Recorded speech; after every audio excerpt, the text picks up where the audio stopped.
Welcome to the Deep Dive, the show where we take a stack of information and extract the most important nuggets of knowledge, just for you. Today, we're diving into something absolutely fundamental if you want to unlock the real power hidden in data. Imagine you've stumbled upon this hidden treasure chest, right?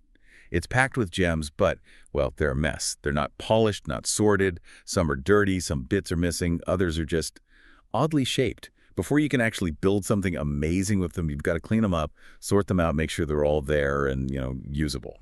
That's a perfect analogy, actually, because this deep dive is all about exploratory data analysis, EDA, and data pre-processing. These are basically the essential first steps you take to clean up that messy, raw data, get it ready for its starring role, whether that's for insights or machine learning models. Yeah, because there's this kind of uncomfortable truth you always hear in data science. Real-world data. Yeah. It's almost never perfect. It's often just full of inaccuracies, inconsistencies, missing bits. Exactly. And that's where that crucial saying, garbage in, garbage out, really hits home. If you feed your, say, predictive models with dirty, inaccurate data, well, their performance, their accuracy, it's going to suffer a lot. Right. So our mission today is to unpack why EDA and pre-processing aren't just like technical chores you have to get through. They're really investigative processes, foundational stuff. We'll look at the common challenges they solve and explore some of the powerful techniques and the tools that data pros use to turn that raw stuff into actionable insights for you. And we've gathered insights from quite a few places. Articles from Analytics India Magazine, Analytics Vidya, Data Science Horizons, Katie Nuggets, plus some comprehensive study guides on ED. So plenty to dig into. Okay, let's get started then. Right. Let's lay the foundation first. What is EDA, really, and why should you care? EDA, it's that initial critical phase. You absolutely have to do it in any data science project. It's basically an approach where you systematically investigate your data sets. You want to summarize their main features, spot patterns, find anomalies, uncover relationships, things that might not be obvious at first glance. And it's not exactly a new idea, is it? I remember reading it goes back quite a way. You're right, yeah. The whole concept of EDA was largely developed by an American mathematician, John Tukey, way back in the 1970s. His core idea was always, look at the data before you make any assumptions. It's all about understanding what the data itself can reveal before you jump into formal modeling or, hypothesis testing. That really makes you pause and think, doesn't it? Yeah. About how much potential or maybe how many hidden problems are just lurking in raw data until you actually look. It really does. And EDA is crucial for, well, several really big reasons. First off, it's kind of your first line of defense against building models that are, beautifully engineered but fundamentally wrong because the data was flawed. Raw, real-world data is just inherently messy. EDA helps make sure it's clean, it's suitable. You don't want to build a mansion on quicksand, right? Definitely not. And it also feels a bit like playing detective sometimes, finding those hidden links. What else makes it so vital? Well, yeah, discovering those hidden patterns and relationships between data points is a big one. Also, critically, it helps you detect outliers and anomalies, those unusual data points that could seriously skew your results or just totally mislead your machine learning models. EDA also guides feature engineering and selection. The insights you get inform which features are actually important for building good models. And it helps you validate your assumptions.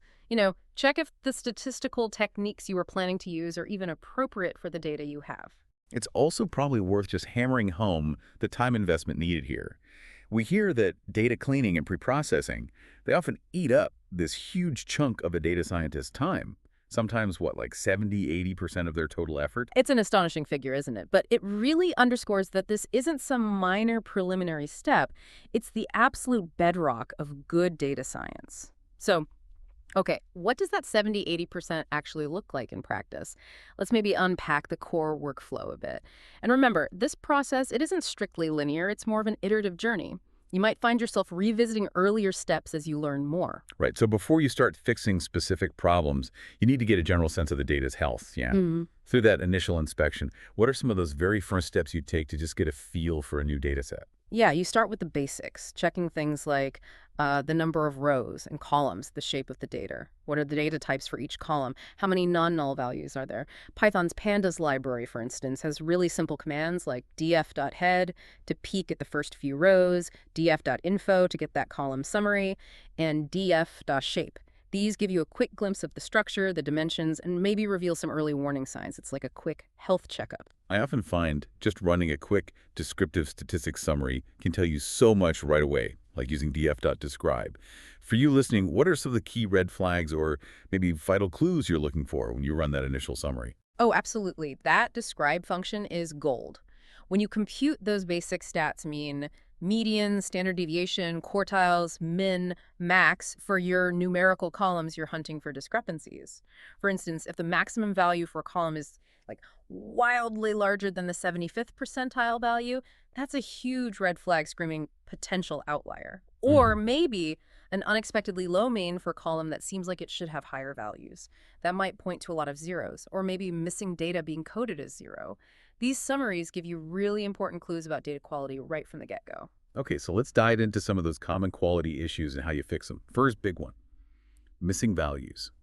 These pop up everywhere, right? Mhm. Human error, problems during data collection. Sometimes a field just wasn't applicable. How do you start tackling them? First step is always just identifying them. How many are there and where? Again, tools like pandas make this easy. df.is, nal will just count them up per column, gives you a clear map of the gaps. But it's not just if they're missing, it's also how they're missing that matters. Ah, yes, the classic MBOR, MOR, and MNAR distinction.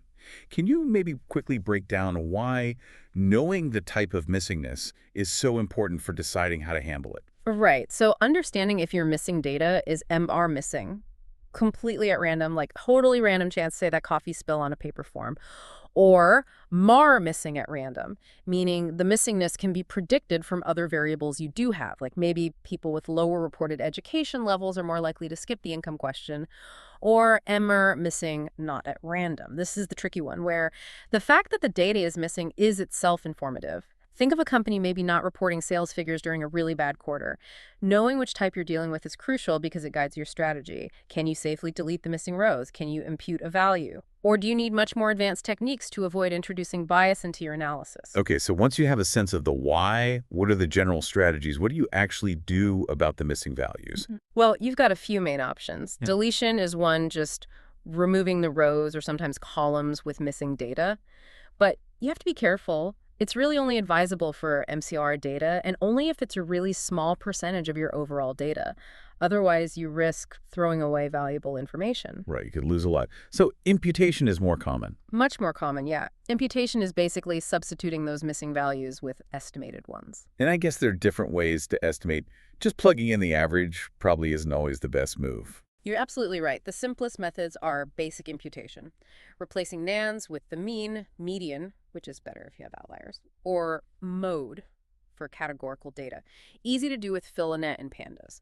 But often you need something more sophisticated. That leads to advanced techniques like predictive imputation. Here you actually use machine learning models, maybe simple linear regression, maybe something complex like random forest to predict what the missing value might have been based on the other features. And for really complex situations, there are methods like MIC, multiple imputation by chained equations. MIC is clever because it doesn't just give you one guess. It creates multiple complete data sets with different plausible imputed values. This helps you account for the uncertainty that imputation introduces. Think about that car dataset example again. If seats or engine size is missing for a car, you could use its model and brand information. You do have to make a pretty educated guess, maybe using a model trained on the complete car data. Okay, that makes sense. Let's move on to the next data headache, outliers. You called them the proverbial black sheep earlier. What kind of trouble can these extreme values cause in your analysis? Oh, they can cause huge trouble. Outliers can seriously skew your descriptive statistics. The mean, for example, is very sensitive to extreme values, standard deviation too, and in machine learning, they can negatively impact model accuracy, sometimes dramatically. They can also mess up the training process, making it take longer or converge poorly. They basically pull your analysis in the wrong direction if you're not careful. So how do you actually hunt down these black sheep? How do you detect them? There are a few main approaches. Statistically, you can use methods like the z-score. You calculate how many standard deviations away from the mean each data point is. Anything beyond a certain threshold, maybe 3 standard deviations, gets flagged.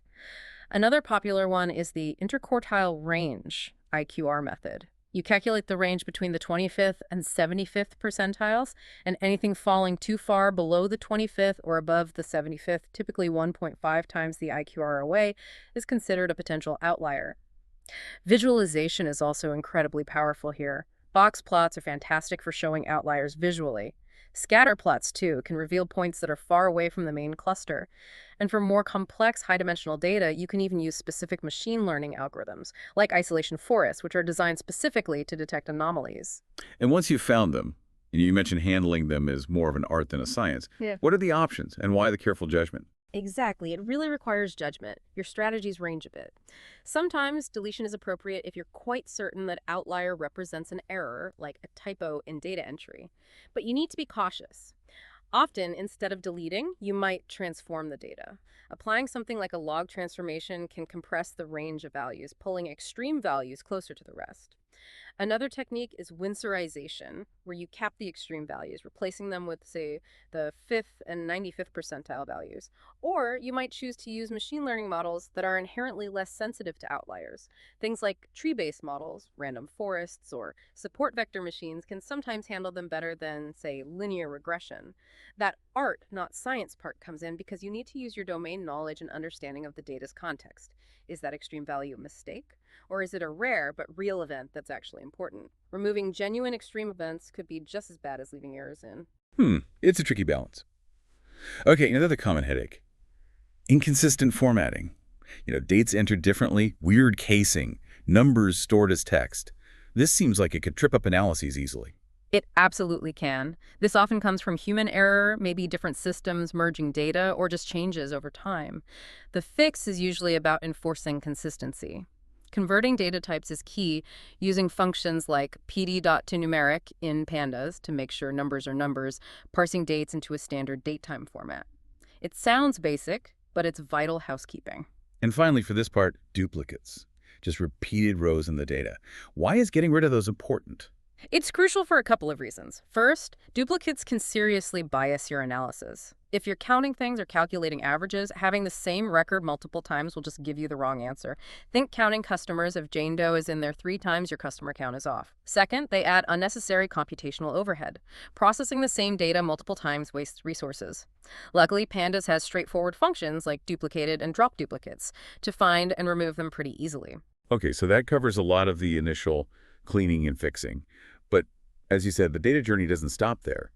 Once you've dealt with the missing values, the outliers, the formatting issues, the data is cleaner, but maybe not yet in its most powerful form for modeling. This next phase seems more about refining and enhancing it. Let's start with feature engineering. What exactly is that, and why is it considered so important? Feature engineering is where you start getting really creative, using your domain knowledge about the subject matter. It's the strategic process of creating new features from the raw data you have, features that might be more informative or more relevant for your machine learning model. It's about making the data more meaningful, more predictive, often by combining existing columns or extracting specific pieces of information. Right, so like your earlier example, taking a year column for a car and creating a new carriage feature, which might be much more directly useful for predicting price. Or pulling out the brand and model from a messy car name string. I guess you might also standardize things here, like correcting Isuzu versus ISU if the casing was inconsistent. Exactly. That standardization is key too. It's all about making the features as useful and consistent as possible. And closely related to this is data transformation. A really common type is normalization and scaling. The basic idea here is to standardize the range of your numerical features so they're on a common scale. Think about it. Without scaling, if you have house size in square feet, big numbers, and number of bedrooms, small numbers, a model might incorrectly assume house size is way more important just because the numbers are bigger. Scaling, using techniques like min-max scaling to get values between 0 and 1, or standardization, z-score normalization, giving a mean of 0 and standard deviation of 1, basically levels the playing field. This ensures your model learns the true importance of features, not just their arbitrary scale. Plus, it helps many algorithms converge faster during training. Scikit-learn has great tools for this in sklearn.preprocessing. Okay, that makes sense for numbers, but what about categorical data? Things like color or city or product type. Models usually need numbers, right? How do you handle those? You're right, most machine learning models need numerical input. So we need to encode those categorical variables. There are a couple of main techniques. One, hot encoding is very common. It converts each category value into a new binary column, 0 or 1. So if you have a color column with red, green, blue, you'd end up with 3 new columns: color red, color green, color blue. This is great for nominal data, where there's no inherent order. Then there's label encoding. This assigns a unique integer to each category, like low becomes 0, medium becomes 1, high becomes 2. This works well for ordinal data, where the categories have a meaningful order. A challenge can arise with high cardinality features, categories with tons and tons of unique values, like zip code, one hot encoding that would create way too many columns. A common strategy there is to maybe group the less frequent categories into a single other category to simplify things. Got it. And what if your numerical data is really skewed? Like most values are clustered at one end with a long tail. Ah, handling skewed distributions. That's another important transformation. Skewness, that lack of symmetry, can sometimes violate the assumptions of certain models or give undue influence to the tail values. We can often address this by applying mathematical transformations. Common ones are the logarithm, square root, or Box-Cox power transformations. These can help make the distribution more symmetric, more normal-looking, which can improve model performance and reduce the impact of any remaining outliers. Okay, so we've cleaned, engineered, and transformed features. What about having too many features? Does that become a problem? That leads us to feature selection and extraction, right? Precisely. Sometimes, especially after feature engineering, you can end up with a lot of features. More isn't always better. Having too many features, especially irrelevant or redundant ones, can lead to lower computational efficiency, slower training, make the model harder to interpret, and increase the risk of overfitting. That's when the model learns the noise in the training data too well and fails to generalize to new, unseen data. So the goal of feature selection and extraction is to reduce this dimensionality, reduce the number of features, while retaining most of the important information. Okay, so how do you choose which features to keep, or how do you combine them? There are different strategies. Feature selection methods aim to pick the best subset from your existing features. You have filter methods, which rank features based on statistical scores, like correlation with the target variable or chi-squared tests, independent of any specific model. They're fast. Then wrapper methods, which use a specific machine learning model to evaluate different subsets of features. Think recursive feature elimination, RFE. They're more computationally expensive but can often find better subsets for that specific model. And embedded methods, where the feature selection is actually built into the model training process itself. Lasso regression, using Lasso CV and scikit-learn, is a classic example. It tends to shrink the coefficients of less important features exactly to 0, effectively selecting features. Feature extraction, on the other hand, creates new, fewer features by combining or projecting the original ones. Principal component analysis, PCA, is a very common technique here. It finds new dimensions, principal components, that capture the maximum variance in the data, allowing you to represent most of the information with fewer dimensions. TSNE is another one, often used for visualization. Wow, okay. Lots of ways to refine the features. One last big challenge before we talk tools: imbalanced data. This crops up a lot, right? Especially in things like fraud detection or medical diagnosis, where one class, like fraudulent or has rare disease, is way less common than the other. What's the fundamental issue here for models? The core challenge is that most standard machine learning models are optimized for overall accuracy. When one class vastly outnumbers the other, a lazy model can achieve high overall accuracy simply by always predicting the majority class. It might get 99% accuracy, but completely fail to identify any of the rare minority class instances, which are often the ones you actually care most about. Right, getting 99% of non-fraud cases right is useless if you miss 100% of the actual fraud. So what can you do to make sure the model pays attention to that important minority class? There are several effective techniques. Resampling is a common approach. This involves either oversampling the minority class, creating more copies of existing minority samples, or, more cleverly, generating synthetic minority samples using techniques like SMOP, synthetic minority oversampling technique. SMOP creates new plausible minority examples based on the characteristics of existing ones. Or you can do undersampling, removing samples from the majority class. You have to be careful not to lose too much information, though. Another approach is cost-sensitive learning. Here, you explicitly tell the model that misclassifying a minority sample is much costlier than misclassifying a majority sample, forcing it to pay more attention. And finally, some models, particularly ensemble methods like random forests or gradient boosting algorithms, can often handle imbalanced data reasonably well intrinsically, or can be tuned to do so. Libraries like imblearn in Python provide tools specifically for these resampling techniques. Okay, that's a really comprehensive overview of the challenges and solutions in EDA and preprocessing. It's clear how vital these steps are. But none of this would be practical without the right toolkit, would it? Let's shift gears and talk about the essential tools, particularly Python's powerhouse libraries that make all this possible. Absolutely. Python has really become the dominant language for data science, largely thanks to its ease of use and, more importantly, its incredibly rich ecosystem of libraries designed specifically for these kinds of tasks. And when you talk about data manipulation and cleaning in Python, the first name that always comes up is pandas, right? Without a doubt, Pandas is the absolute game changer. Its data frame object is just fundamental for working with structured data, loading it, cleaning it, transforming it, analyzing it. It makes so many complex tasks much more straightforward. And it's built on top of NumPy, which is the foundational library for numerical computation in Python. NumPy provides high-performance arrays and mathematical functions, forming the efficient backbone for many Pandas operations, especially those fast vectorized calculations. You'll also see NumPy's np.nan used constantly to represent missing values. Okay, so pandas and NumPy for the data wrangling. Then for visualization, which we said is critical for EDA, right? What are the go-to libraries? You've got a couple of key players there. Matplotlib is kind of the foundational plotting library. It gives you fine-grained control to create all sorts of static, animated, and interactive visualizations like basic histograms, scatter plots, line charts, box plots. But often for statistical plots, people turn to Seaborn. Seaborn is built on top of Matplotlib, but provides a higher-level interface. It makes creating really attractive and informative statistical graphics much easier. Things like sophisticated scatter plots showing regression lines, beautiful heat maps for correlation matrices, violin plots for distributions. It integrates really well with Pandas data frames, too. Right. Seaborn makes things look good easily. And then when you move from exploration towards modeling and need those pre-processing steps like scaling or encoding. That's where scikit-learn, or sklearn, comes in. While it's famous as a machine learning library, providing implementations of countless algorithms, it also has a fantastic suite of pre-processing tools. All the scaling methods we talked about, min-max scaler, standard scaler, the encoding techniques, one-hot encoder, label encoder, feature selection methods, even dimensionality reduction techniques like PCA. They're all readily available and easy to use within scikit-learn's consistent API. And are there any other more specialized libraries worth mentioning for EDA and cleaning? Yeah, definitely.